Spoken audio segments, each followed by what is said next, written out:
झटपट होणारी आमटी पाहून घेऊ. मी इथे तेल टाकलं, त्यात मोहरी टाकली आहे 1 चमच.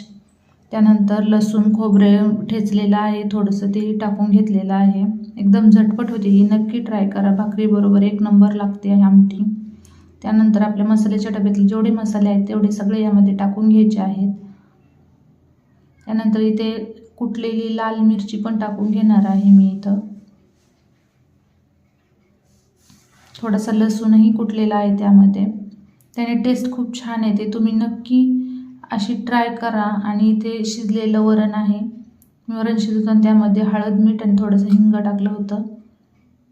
मुगाच्या वरणाने आपली आमटी एकदम भारी होते. बाहेरच्या शिंगोरी आमटीसारखीच लागते. आपल्याला जेवढं पाहिजे तेवढं पाणी यामध्ये टाकायचं आहे. बाजरीच्या भाकरीबरोबर, भाताबरोबर खूप छान लागते. त्यानंतर इथे जाडसर थोडासा शेंगदाण्याचा कूटही टाकून घ्यायचा आहे. मिक्स करायचं आणि एक उकळी येऊ द्यायची आणि तयार आहे एकदम आपली